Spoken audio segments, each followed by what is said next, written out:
आपको बताएं कि लाहौर की एहतसाब अदालत ने हमजा शहबाज के जिस्मानी रिमांड से मुतल्लिक महफूज फैसला सुना दिया है। अदालत ने नैब की मजीद जिस्मानी रिमांड की इस्तदा को मुस्तरद कर दिया है। अदालत ने हमजा शहबाज को जुडिशल रिमांड पर जेल भेज दिया है। 20 जुलाई को पेश करने का हुक्म भी दिया गया है अदालत की जानिब से। बात करेंगे, शकील सईद हमारे साथ मौजूद है। शकील, क्या वजह बनी जिस्मानी रिमांड की इस्तदा मुस्तरद कर दी गई? जी बिल्कुल, एहतसाब अदालत में शहबाज शरीफ और हमजा शहबाज की रमजान शुगर मिल केस की समाअत हुई। अदालत ने रमजान शुगर मिल केस में हमजा शहबाज शरीफ को जुडिशल रिमांड पर जेल भेजने के अहकाम जारी कर दिए हैं। अदालत ने हमजा शहबाज शरीफ को दोबारा 20 जुलाई को एहतसाब अदालत के रूबरू पेश करने का हुक्म दिया है। नैब की जानिब से मजीद 15 रोजा जिस्मानी रिमांड की इस्तदा की गई थी। अदालत ने इस इस्तदा को मुस्तरद कर दिया और जुडिशल रिमांड पर दोबारा जो 20 जुलाई को अदालत में पेश करने का हुक्म दिया है।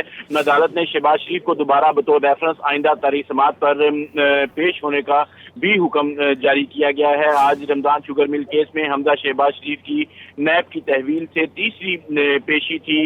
जज एहतसाब अदालत के नई मर्शद मलिक केस की समाअत कर रहे थे। अदालत के रूबरू रमजान शुगर मिल के हवाले से नैब की जानिब से बताया गया कि अभी मजीद इस हवाले से इन तफ्तीश करनी है। नैब की जानिब से रमजान शुगर मिल केस में 46 गवाहान को जो है वो अदालत में पेश किया जाएगा। आज जो अदालत को बताया गया कि मजीद तफ्तीश के लिए जिस्मानी रिमांड की जरूरत है। गवाहान के सामने हमजा शहबाज से तफ्तीश करनी है। अदालत ने इस इस्तदा को मुस्तरद किया, जबकि हमजा शहबाज शरीफ के जो है वकील अमजद परवेज मलिक ने मौक़िफ़ इख्तियार किया कि मजीद जिस्मानी रिमांड की जरूरत नहीं है। तमाम जरूरी कागजात और दस्तावेजात जो है वो फराहम कर दी गई हैं नैब को, लिहाजा जो है जिस्मानी रिमांड की इस्तदा को मुस्तरद किया जाए। अदालत ने वकील के दलाइल के बाद फैसला महफूज किया था और अब फैसला सुनाते हुए जिस्मानी रिमांड की सजा मुस्तरद कर दी और हमजा शहबाज को